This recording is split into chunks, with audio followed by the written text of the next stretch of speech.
Today, we want to continue looking at limits and continuity, hopefully connect the two ideas, connect limits and see what these limits have to do with continuity. But for now, we've got to get used to the terminology and the notation. So here's a function, and I've asked you to evaluate certain limits connected to this graph. I want you to use this graph to evaluate the limits. So here are the limits down here. Take a moment, pause the video, and evaluate these 9 limits.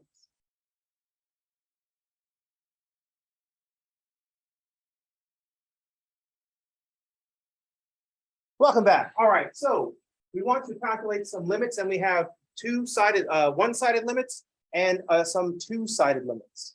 What we want to remember is that for a limit to exist, the two one-sided limits have to agree. The function has to be going towards the same value. That's an important part. The two one-sided limits have to be approaching the same value for the limit to exist. That's going to be relevant when we get to the one that I've ignored on these 9. So let's evaluate some limits. The first one says, what's the limit as x approaches to, the minus sign means from the left. What's the limit as x approaches to from the left of g of x? Where is this function headed as we approach x equals 2?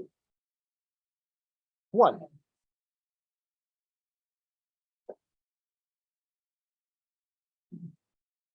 What is the limit as x approaches to from the right of g of x?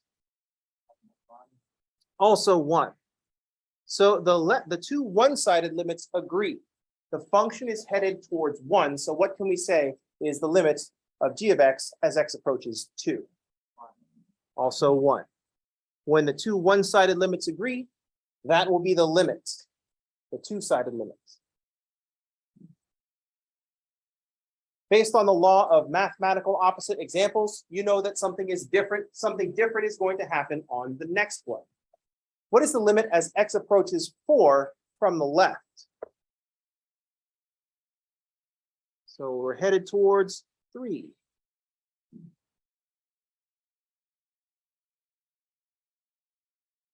What is the limit as x approaches 4 from the right? Looks like 2. And so what is the limit as x approaches 4? Does not exist. The two one-sided limits do not agree where the function is headed. Therefore, the two-sided limit does not exist. I don't know why I have to write all caps. Why I have to shout does not exist. I'll think about that later. And finally, a similar thing happens on number 6. So clearly there's some other thing that I'm going to be asking about with 4 and 6. Take a note of the difference between what's going on at 4 and what's going on at 6. But for now, we have limit questions. The limit as x approaches 6 from the left of g of x is equal to how much? 1. And from the right? 3. So the two-sided limit, d and e, does not exist. The format required that I use DNE for our abbreviation, and that's going to be our standard abbreviation, but that means that we're going to pronounce DNE as DNE for the rest of the semester instead of saying does not exist. It's like when you start learning your trig function, you say sin, cos, and tan, I will secretly be making fun of you in my mind because you're actually speaking the abbrev instead of saying what they are representing. They appreciate that. Say sine, cosine, and tangent, not sin, cos, and tan. Definitely don't be like all sinh and cosh. That I find completely 100% unacceptable.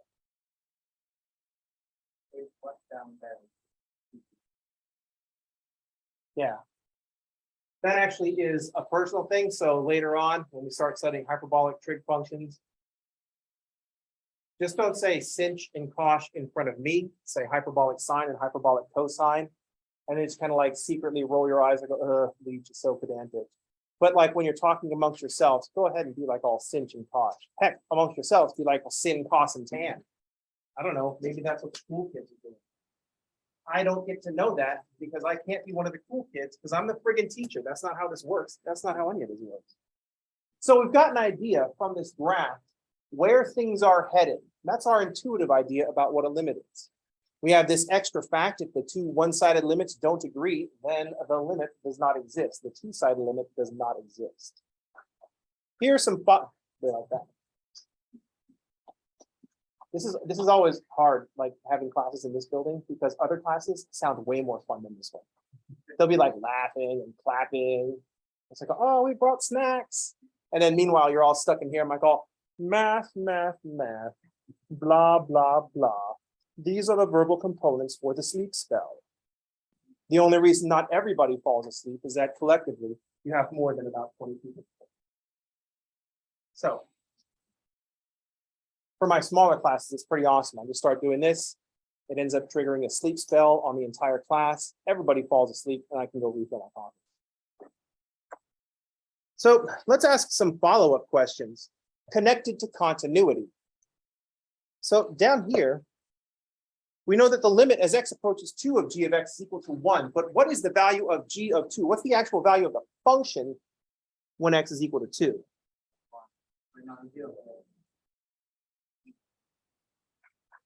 G of 2 is equal to 0. The value of the function is at 0. The function is defined at 2, but it's not equal to the limit. And that's what's going to cause our discontinuity there at 2. At 4, the limit just doesn't exist. Is the function defined at 4?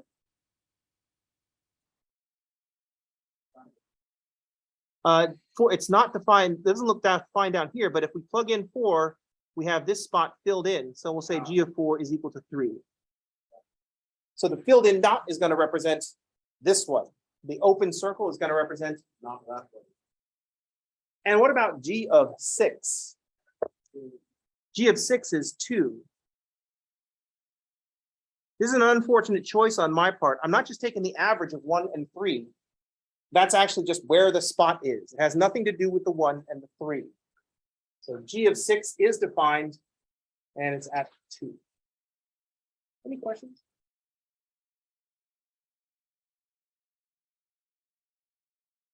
There's some weird stuff going on here. We've got this vertical asymptote at 5. What would you say is the limit as x approaches 5 from the left? We want to say that it's going towards infinity. The function is headed off towards infinity. So, important thing to note, we'll want to say that the limit as x approaches 5 from the left of g of x, we see that it's going off towards infinity. What value is the function approaching? No, I said what value is the function approaching? It's not approaching any value. It's going towards infinity, and infinity is not a value. So when I ask you for the limit as x approaches 5 from the left of g of x, we might want to indicate that the function is headed off towards infinity. But we don't want to say that the limit is equal to infinity. It doesn't make any sense to say equals infinity. Infinity isn't a value. This is a technical aspect. And if you said infinity and you were just writing it out, I'd be like, oh, dude, infinity is not a value, but I'd still give you points. Computer will not be so nice. Computer will show no mercy. And it's like, oh, actually, infinity is not a value. So for a computer, you're going to want to say that the limit does not exist. So this approaches, we might say that this approaches infinity, but the limit does not exist.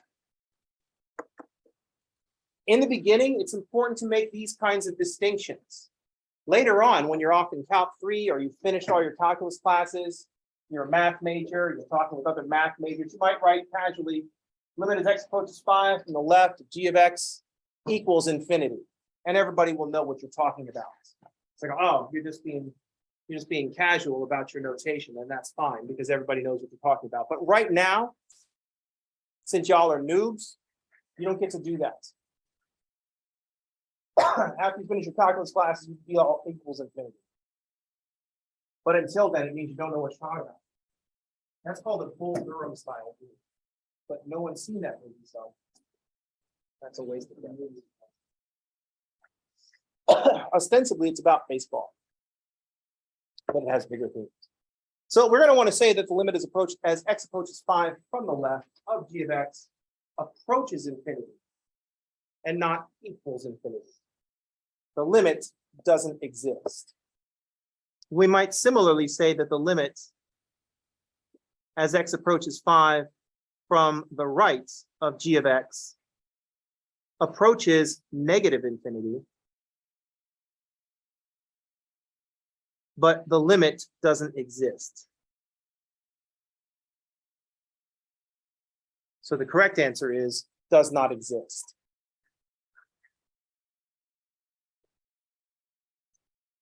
Sorry, I can't help but using that as an audio prop, especially when it's so well timed. So I thought the limit doesn't exist. It's like a TED talk up in here.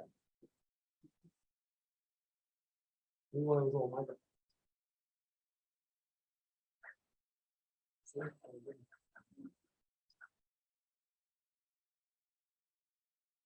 So the limit as x approaches 5, the two-sided limit super doesn't exist. That's not an actual thing, but I mean, one's going to infinity and not existing, one's not existing by going to negative infinity. So we wouldn't be able to point. They're going to opposite infinity. And then you're like, oh, well, I've played Asteroids in the arcade. Isn't positive infinity the same as negative infinity? It's like as you go off towards this way, when you go off the screen this way, you show up at the bottom of the screen and just continue on up. I mean, I've played Asteroids, but that's just because I'm old. Does anybody even know what game I'm talking about? It's an old vector graphics game, very early, and your ship is like this little triangle. It looks like a little GPS pointer, and you like fly around and you shoot asteroids. And when you shoot the big asteroids, it turns into small asteroids. Shoot the medium asteroids, it turns into small ones, and eventually a ship comes flying along. Anyway. I wasn't very good at asteroids, but if you remember the game Tempest, that was fancy because it was vector graphics, but in color. I was unstoppable at Tempest. The only way to get me off the Tempest machine was I had to get bored and walk away from it. Because the game doesn't end. Or if it does end, it ends after more than an hour and a half of play. But if we went to the arcade and I only had 1/4, it would be Tempest for me, because I could spend the next hour and a half on 25 cents. This might be why I didn't really do so good in school, but that's beside the point. I'm sure they're completely unrelated. Any questions? So the important thing here is that the limit, to evaluate a limit, we're trying to figure out what value the function is approaching. The function needs to be approaching a value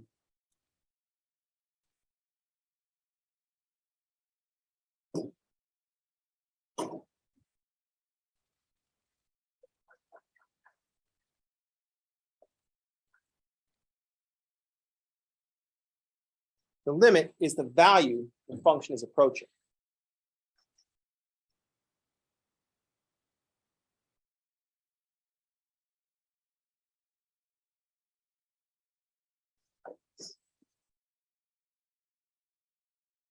And the thing to remember here, infinity is not a value.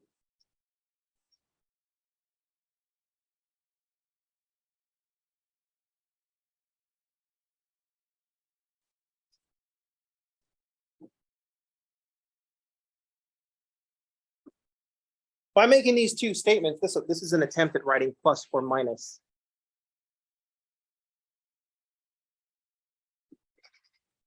I don't know if that's a more coffee problem or a less coffee problem, but I know what solution I'm going to be applying.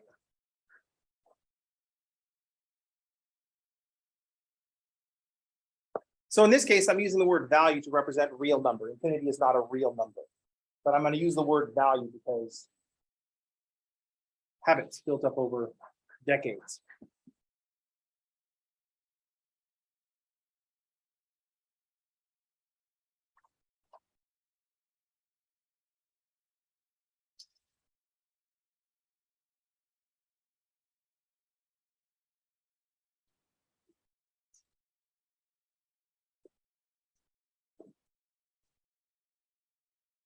We now have the technology to define continuity in terms of limits.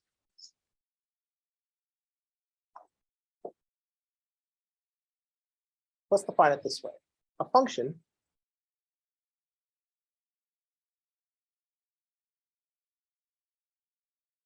let's write it this way.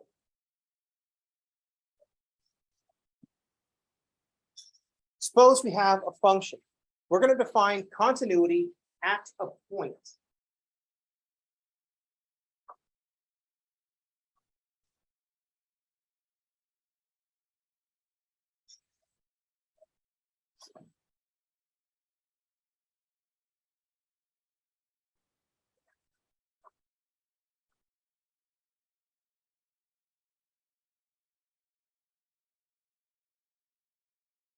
We say that a function is continuous at x equals c if and only if, and then there are going to be three things, which we can kind of summarize with.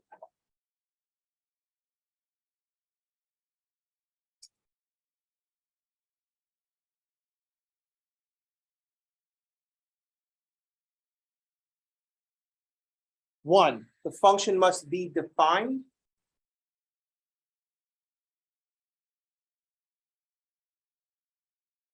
Two, the limit as x approaches c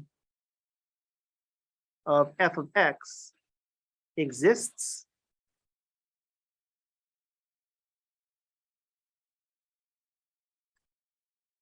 And these two are the same value.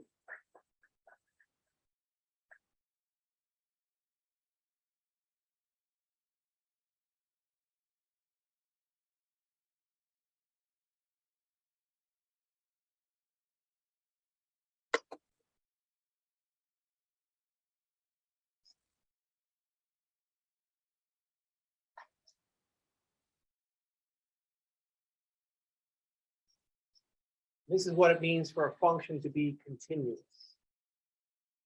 at a point. Note that what we're defining here is continuity at a point, not just continuous. Continuous at x equals c.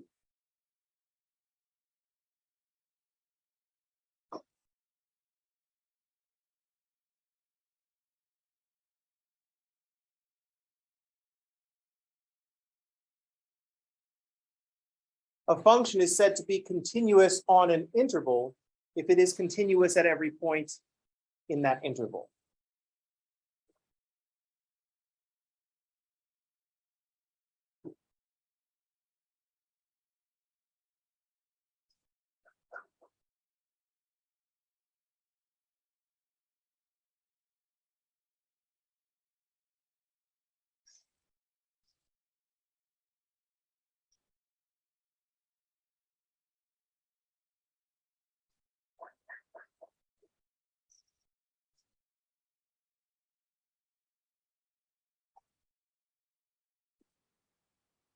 So we start by defining continuity at a point, and we extend this to continuity over an interval by saying if the function is continuous at every point in the interval, then the function is continuous on the interval.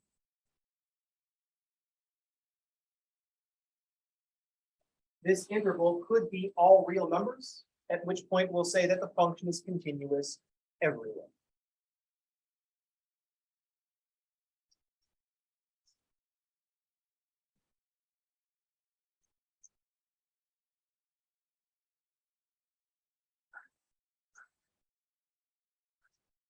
So now we have a little bit more stuff to work with when we want to determine where a function is discontinuous and explain why the function is discontinuous. Instead of just saying that there's a hole in the graph, we can say that the limit as x approaches c is of f of x is not equal to f of c. That's how we would see a hole in the graph. Let's go back to our picture. We see that this function g of x is discontinuous when x is equal to 2. The function is defined, g of 2 is equal to 0. The limit exists. The limit as x approaches 2 is equal to 1. but the value of the limits and the value of the function are not the same. Therefore, the function is discontinuous. At 4, the function is defined, but the limit doesn't exist. Therefore, the function is discontinuous. At 5, it's like super discontinuous. The limit doesn't exist, the function isn't defined, all bad. 6 is the same as 4. The value of the function is defined, but the limit doesn't exist. We could say that the function here is continuous when x equals 3, because at x equals 3, the value of the function at g of 3 is equal to 2-ish. G of 3 is equal to 2, and the limit as x approaches 3 from both sides is equal to 2. The function is defined, the limit exists, and those two values agree. Therefore, the function is continuous. Question? How's everybody okay? Calculus is super easy, isn't it? For now. See, the way it works is calculus is structured to be super easy right up until the last day to withdraw or the last day to drop and still get a refund. Then it just becomes way more difficult. So you go from like a couple assignments each week with 8 problems on it to like 3 assignments per day with 1,000 problems. I'm just kidding.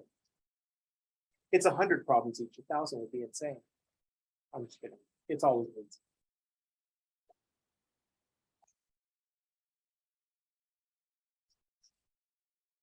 I tried having different size assignments once, and I just couldn't deal with it.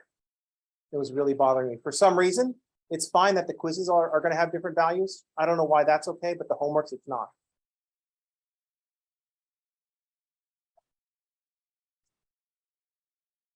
Keep asking my therapist these days, that's what you want to work on today? I'm like, oh, yeah, this is serious business.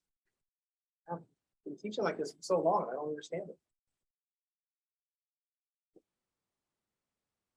Any questions? So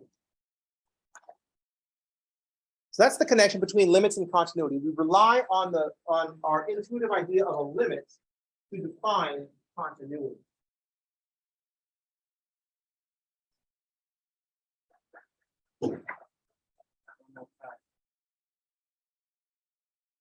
It's starting to be weird.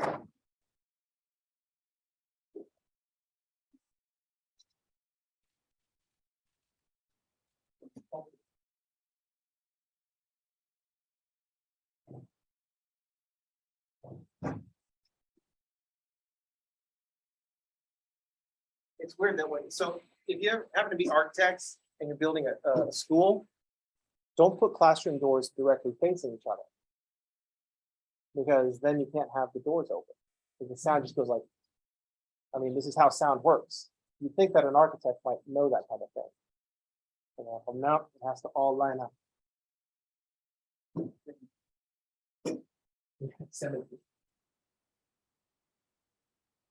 Anyway, what are we talking about? Oh, so, an important thing to note here is we still have not defined what we mean by a limit. We're still just working with this intuitive idea and a couple of rules.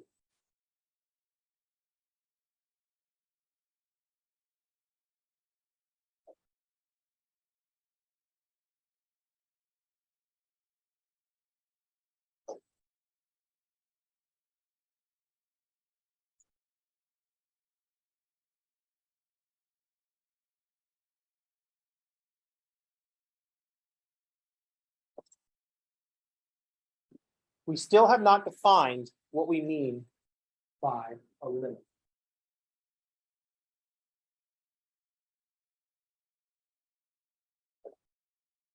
We have the most important parts of the understanding about limits. We just look at where the function is headed. Just ask ourselves, is the function headed to some value? If so, that value is the limit. Doesn't matter what the function is doing at the point, is the function headed somewhere? We've got the most important parts of our understanding of limits. The intuitive idea about how to find a limit. We've only done this in graph form, but graph form is just a visual version of numerical form. And so we've got everything that we need. Where's the function headed? We have this variable powerful bit with the continuity. If we're trying to evaluate a limit and we're dealing with a continuous function and the function is continuous at that point, all we need to do is evaluate the function and we get the limit for free. We don't have to think about limits. We say the function is continuous, the limit's just going to be the value of the function. So that's good. We've got everything we need, except a rigorous definition. And so that's what we want now. Because we can't just be like all wave our hands and explain stuff. People will think that calculus is easy. We have to write fancy symbols so that people say, wow, what you're doing looks difficult. And you're like, well, I know, right? It doesn't really look better until you get to Calc 2 and you get to start writing integrals and Riemann sums and stuff like that. Like if you want some shorthand for complicated stuff going on, just write some integrals on the board in the background of your scene, and people are like, oh, ooh, look at the fancy stuff they're doing. And really, you're just like, I'll add one of the exponent, divide by the new exponent, right? Plus c. What the hell? That's like, but it looks fancy. Doesn't really look fancy enough yet. So let's make some fancy.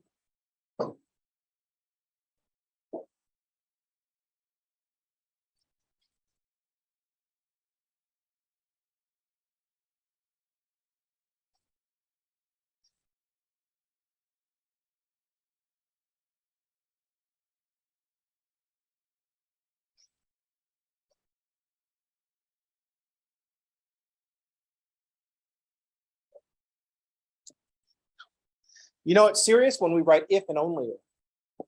This is stuff we use for definitions. If and only if means if A, then B, and if B, then A. That means the two have to go together. That's why we use it in definitions. If this thing, then everything else. If everything else, then this thing. So let's write the definition of a limit.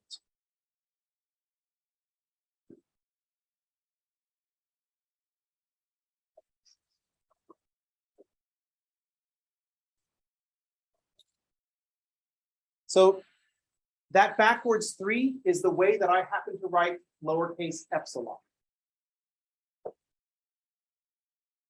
That's one of the things that you're going to have to deal with. It's a Greek letter. So the symbol that I'm writing here is a lowercase epsilon.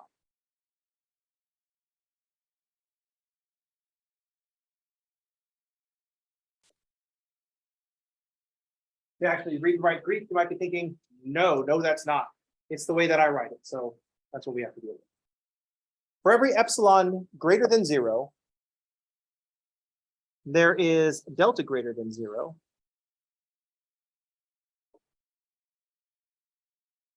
And we're using lowercase delta.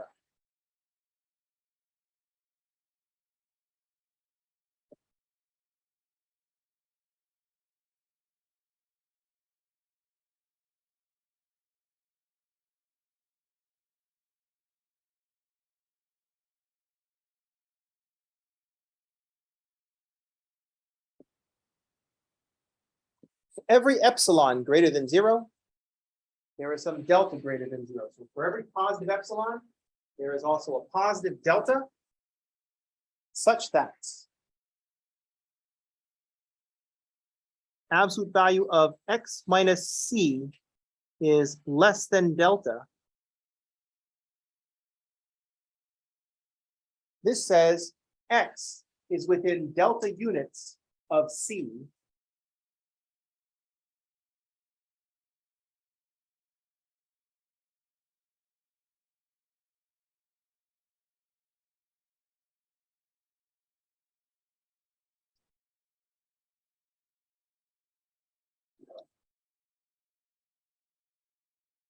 This says f of x is within epsilon units of L.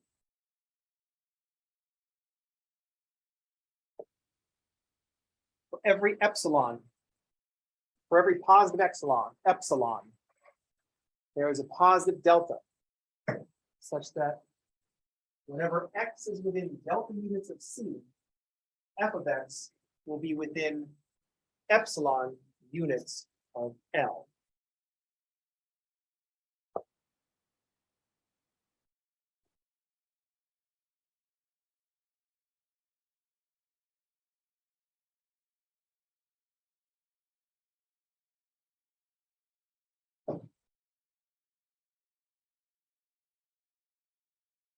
So that's what that absolute value inequality is saying. X is within delta units of C.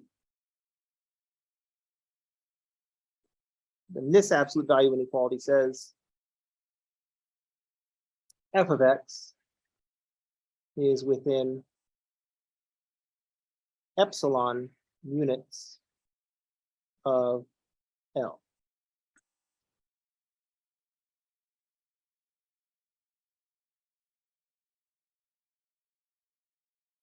This is how we can state very clearly, or not so clearly yet, but very clearly, that f of x is getting closer to L as x is getting closer to C. As x approaches C, f of x approaches L. The epsilon is how close do you want f of x to be to L? Because you can make f of x as close to L as you want. You decide on the tolerance, how far apart you want the function to be, the limit to be. That means you, as long as you get close enough to C, as long as you get x close enough to C, f of x will be as close as you want to L. So this says, so long as x is close enough to C,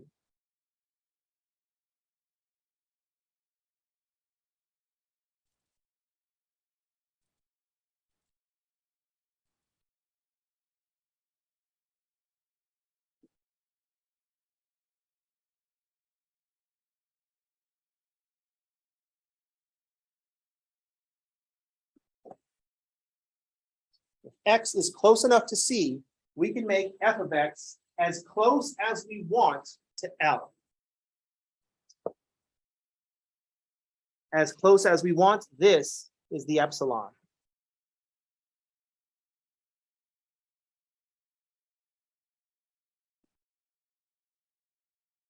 I want epsilon to be within I want f of x to be within 1/100th of L.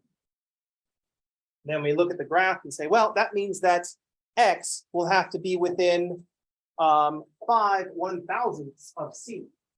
Make that happen.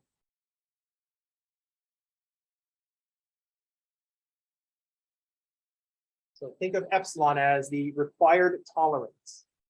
That's how close you want f of x to be to L. And this is how we quantify what we mean when we say, as x approaches C, f of x approaches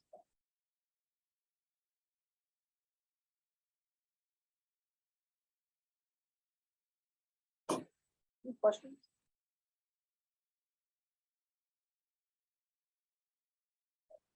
This is the epsilon delta definition of a proof. Sorry, definition of a limit.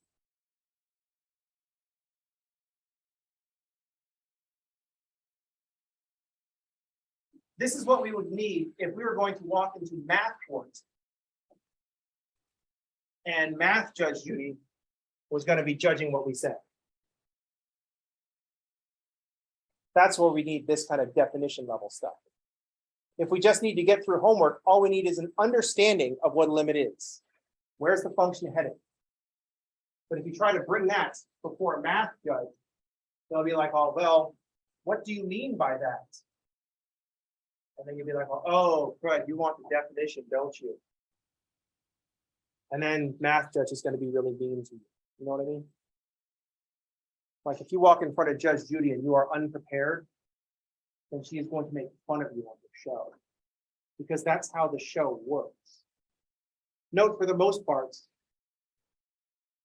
that person is still going to get paid. and their legal issue is still gonna be resolved. Because both sides get like $5,000, and then Judge Judy decides how much of your $5,000 goes to the other person. So if you can stand the humiliation of being made fun of by Judge Judy, then you can have your legal trouble with that. Anyway, what are we talking about? Oh, yes. The definition of limits.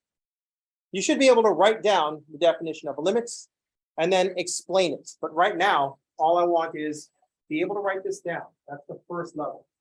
Be able to speak the words that go along with it. All right, that's going to do it for today. I will see y'all on tomorrow. Everybody have a good day, and thanks for playing.